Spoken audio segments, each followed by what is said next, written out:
Today on CityCast DC. I know what you're thinking. Why would CityCast be talking about summer camps in January? If you're a parent asking yourself that question, you need to get your head in the game because finding summer camps in DC can be cutthroat. And the deadlines are just around the corner. But don't worry because CityCast DC contributor Austin Graff is here to help you get prepared.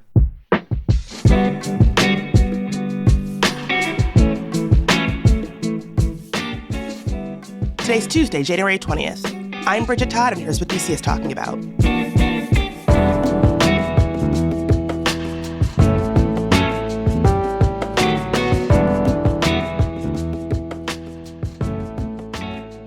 Austin, welcome back to the show. Hey, thanks for having me. So the last time that you and I talked about this last year, we were talking about summer camp, and I feel like someone listening is saying, summer camp, we're so far from summer. Why are we talking about this now? But something that you've really been hammering home is that summer camp season in DC can be competitive. You got to start early, right? You do. Yeah, very typical to a city like Washington, D.C., where we like to plan. It takes a lot of planning. So the season is now, honestly. January is a pivotal month in booking summer camps. And big picture, I know a lot has changed in DC since last year. We had DOGE and funding cuts and things like that. How have all the big shifts in DC impacted sort of the summer camp scene in your mind? That's a good question. I think that's yet to be determined. I think off the top, I've been tracking a lot of the camps that have been on the regular over the last many years, and all seem to be returning back to the DC area. So that's a good sign. I do know, at least from my personal network and families at my daughter's school, public school in DC, that a number of families have left the area. So it might be a slightly easier to get into some of these camps, but at the same time, there's always such a high demand. So I don't think it will impact it as much. But I am grateful to see a lot of the same camps returning for another season.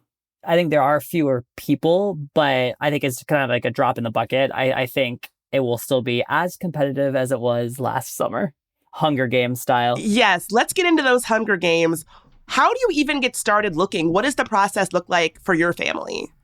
Yeah, so for my family, it started in December of 2025, if you can believe that. And so I think key is to really do a lot of research and to plan and to invite your child and their friends actually into the planning process. And so for my family in December, we do a lot of research. We look online to see all the camps that are returning, any new camps that might be joining the DC area.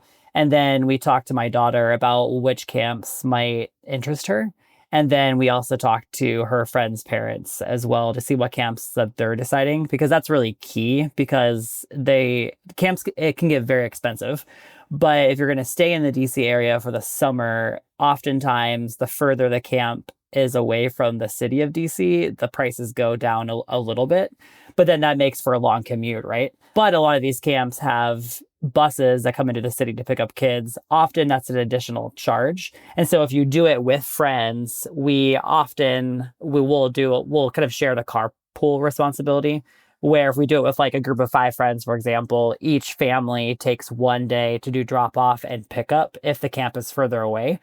And without that, that means I'm driving for an hour plus each way to these further out camps that are a little bit less expensive 5 days a week during the summer. And that just really reduces the amount of hours that I can work during key work hours. And so don't do it in isolation, do it with friends. And so those conversations and the research and planning really start in December because a lot of these camps registrations open in January, usually like middle of January.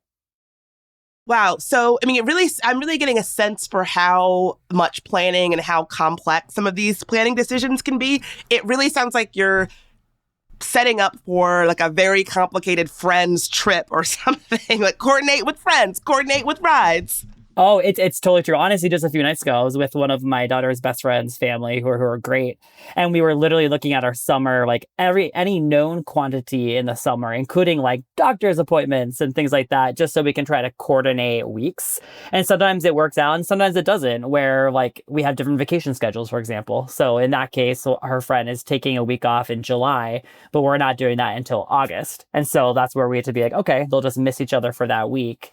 But then that also allows us to have an opportunity to try kind of a more out there camp or a camp that maybe her friend is as interested in. But it takes a lot of calendar coordination.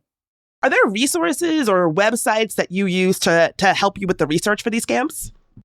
I do, yeah. So there's a lot of resources. So honestly, like I really am grateful to live in the age of Google, and so and even like Chat GPT and all that. Like just really ask like Google or feed to AI, like here's my child and here's their interests. What are some like more affordable summer camps in the DC area? And and they will actually give you some really good resources. But there are a lot of really good influencers online who will share parenting resources and kind of blogs and websites. So I know like DC Moms, for example, they often have a resource that where they try to call out some of the best summer camp options every year. And so do your research and look at the local blogs and even like reach out to your network. One of the things I love about the DC area is that a lot of neighborhoods have their own kind of Facebook groups or listservs. And so even ask them saying, or even like your kid goes to school, like I'm in a WhatsApp group with all the third grade parents of my daughter's school.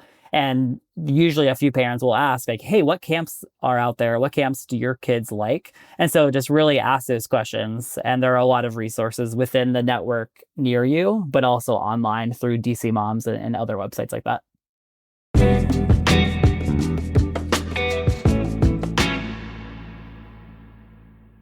Don't miss Folger Theater's 4th annual Reading Room Festival on stage January 22nd through the 25th at the Folger Shakespeare Library. Join us as we collaboratively re-envision Shakespeare's works, explore the vibrant musicality of Shakespeare's verses, and reimagine the stories crafted by other early modern playwrights in this 4-day festival of staged readings, panel discussions, workshops, and community celebrations. This year's lineup features works from Alexa Babakania, Alberto Bonilla, Barbara Fuchs, and Marcus Gardley, with Arena Stage's artistic director, Hannah S. Sharif, directing one staged reading. Celebrate the spirit of collaborative theater making and community with the Folger. Enjoy all the festival has to offer for only $125 by purchasing an all-access pass at folger.edu/readingroom. Get yours today.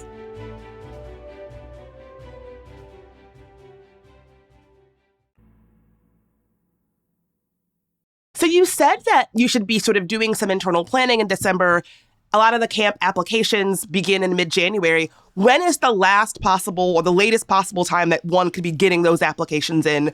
Like if they're planning on setting up camp, not in a huge last-minute rush?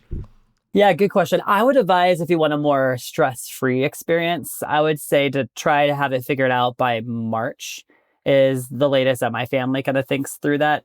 But again, like, and I'm curious to see how this will play out this summer, but there are usually a few camps that do have spots open, or they'll kind of open more spots if the demand is so high. And so there are cases I know of among my friend circle where they've been able to sign up for a camp like a few weeks before the deadline, which in a city like DC is rare, but it does happen. But for peace of mind, I would say to try to have it figured out by March.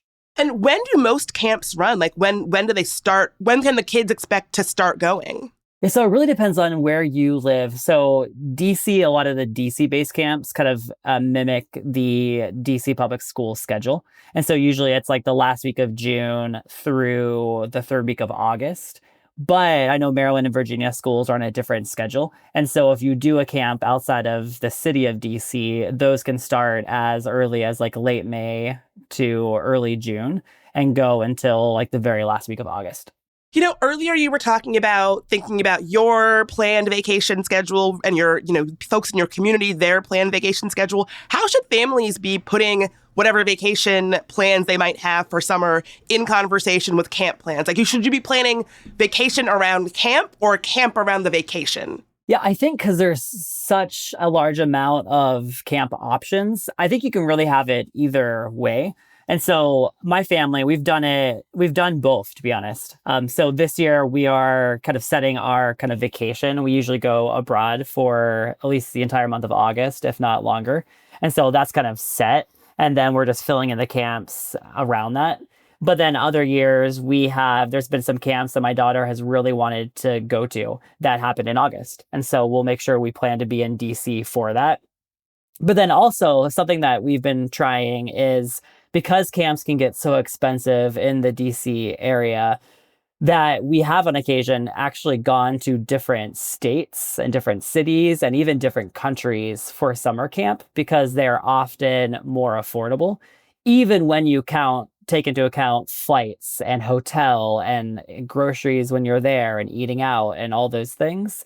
It is actually sometimes either comparable or even cheaper to think outside of the box and do it elsewhere. So one summer we went to Michigan where my sister lives and we did a gymnastics camp for most of that summer. And it was a fourth of the price than it would have been in the DC area. And we just like drove to Michigan and because of the money we saved, we actually stayed at a hotel for all the weeks that we were in Michigan, and we still saved money just because it was a lot more affordable in a state like Michigan. Or last year we decided to go to Greece, for example. Usually for our jobs we go abroad, but we're looking at a lot of different camps, and there are English speaking camps in most countries around the world. And we found a really good one with really good reviews that went for the entire day, 5 days a week. And it was on the water. And so they go swimming every day. It was like an adventure camp. And it was a third of the price than if we were to do a comparable camp in the DC area. And so it just was worth it for us to be able to fly over there and give my daughter a really cool experience. And then there's been times where we said, okay, let's actually not do any camps at all. And can we tap into our family network and kind of give a family member more quality time with their daughter? But Camp also, grandma. totally, and also an adventure. And so like last summer, we went to Greece, and for a few weeks, we actually were able to fly my mother-in-law with us, who really, she lives apart from us. And so it was good quality time for her to have with my daughter.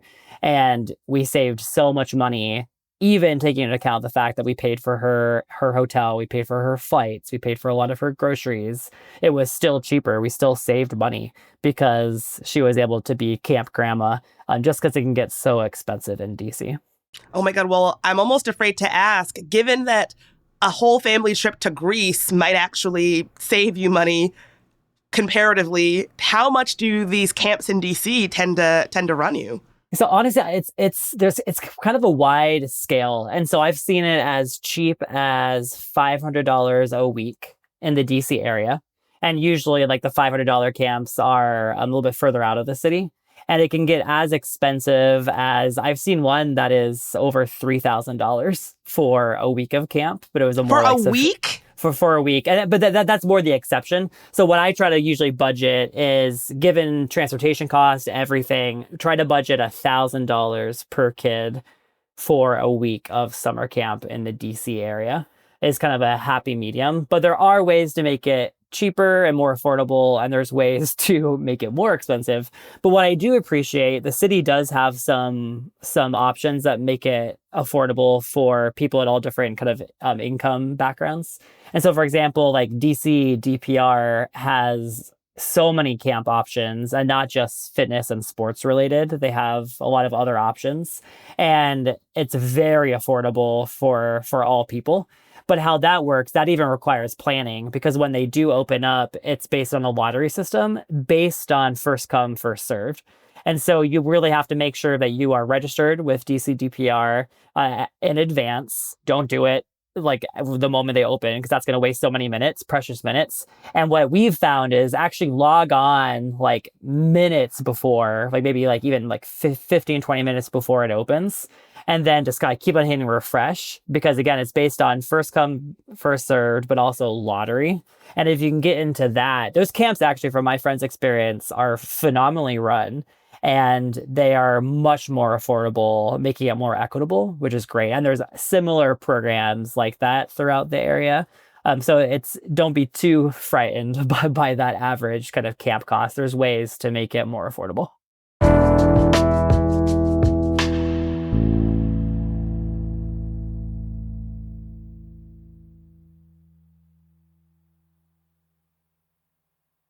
So I want to get into some of the camps that are out there because the last time that you and I spoke, I was really surprised by the variety of camps that are available. Like, what are some of the trending buckets that are in camps right now?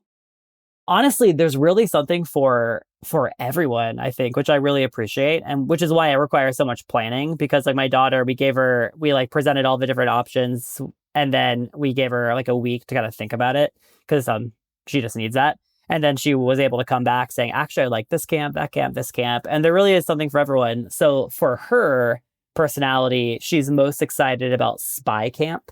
And so if you're more adventurous, if you like mysteries, solving things, the International Spy Museum, they run a very popular spy camp during the summer.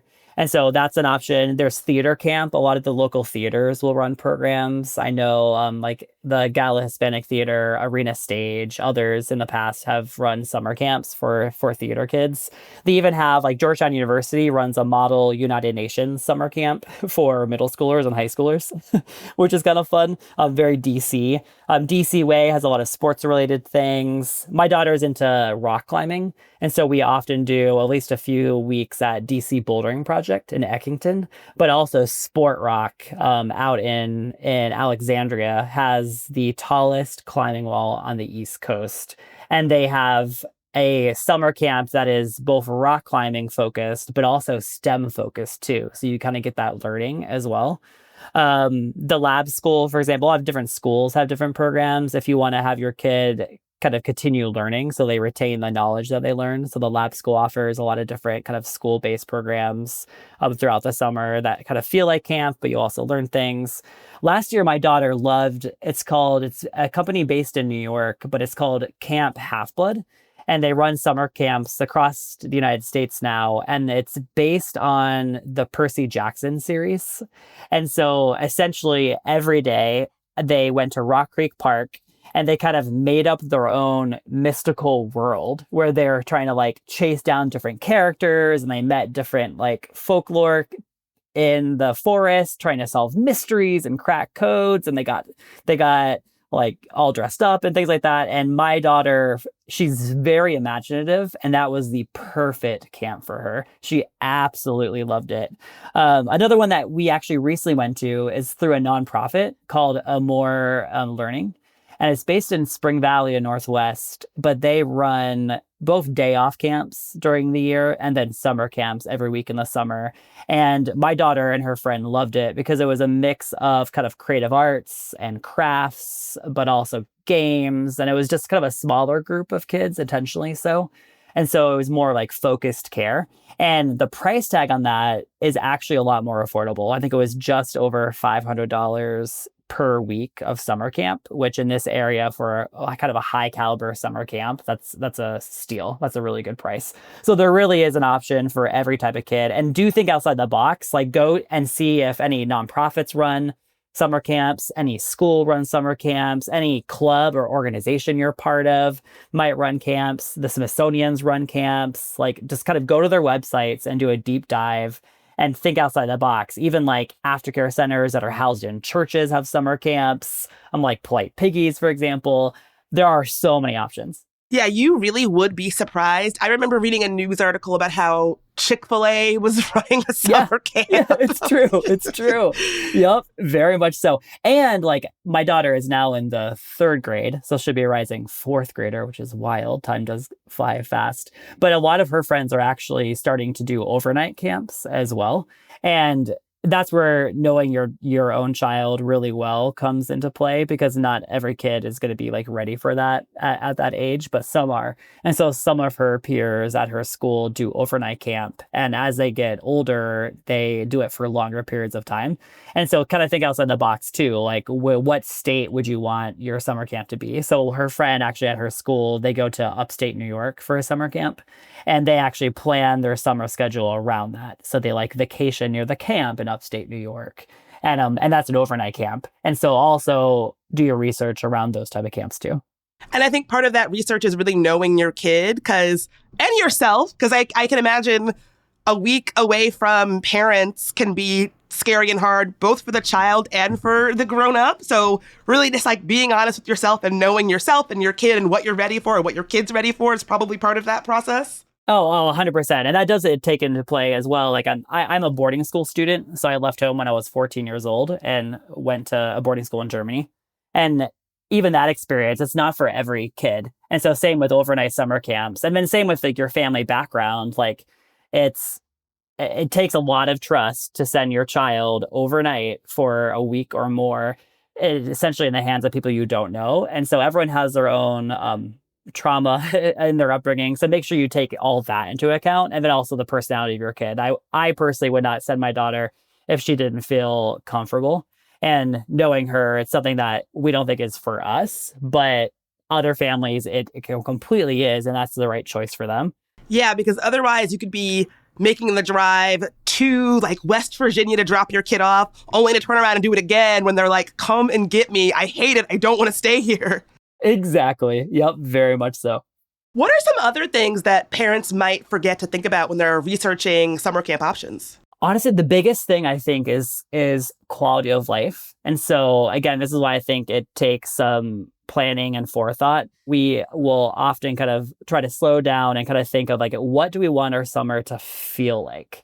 Summers, I sometimes get a little bit jealous that like when I was a student, I honestly thought once you became an adult, even if you had a full-time job, everyone got summers off. And I was so sad to learn that, oh no, when you're an adult, your job does not stop. Like you have to work during the summer. And they also make you work on your birthday. And, Bogus. Totally. And so, but for us, there are some things that are within our control of like, okay, like, do we want to try to slow down if we can? Are our employers willing to be more flexible on hours kind of worked within traditional work hours? And we never want us to feel like we're rushed and we are losing out on quality family time. And so we kind of map that out and we like literally create like a kind of a mood board for the summer. Very nerdy, but we think it's worth it. And then we choose camps based on that. So that perfect example of like, I know my summer will feel rushed and stressed and I'll be in my head if I am in the car for 1 hour or more every single day, driving my daughter to all these different camps. And so then plan around that where it's like, okay, maybe my daughter's third choice of a camp is only 5 minutes away from our house and we could walk. That is probably a better option based on how we want our summer to feel. And so take that into account too. Don't just sign up to get it done and to check a box. Really give thought into how can you create this summer? Because one of my friends likes to say, which is always daunting, that if you choose to have children and are able to have children and have the capacity to have children, you really only get 18 summers with them if they follow the traditional path to go to university around the age of 18. And that is not many summers. And so why not maximize and make memories in the few summers you have with your child? That makes a lot of sense. I really like how you put that. And to your point about not having it so that you're spending more than an hour in the car. When I was a little kid, I would sometimes ask my mom when she was taking me home from school, can we stop and get McDonald's? Can we stop and do this? And this woman would act like if we made one stop, it would kill her. Now that I'm an adult, I completely get it. You're like, oh, totally. It's so true. Especially in the summer, like you might sleep in a little bit. So every minute is precious. So like you probably do not have time to go to McDonald's. That's awesome. Austin, thank you so much for being here and walking us through all your tips. I know it's probably a lot giving all your secrets to something that we've already said is pretty competitive. So we really appreciate it. Oh, totally. Honestly, I think like, again, all this information's available and it can feel like Hunger Games, but the more the merrier, right? Like, I think like me sharing this information, maybe your kid will join a camp with my daughter and they'll become really good friends and that will enrich her life. So it's all fair in love and war. And camp. And summer camps. Thanks for being here. Thanks for having me.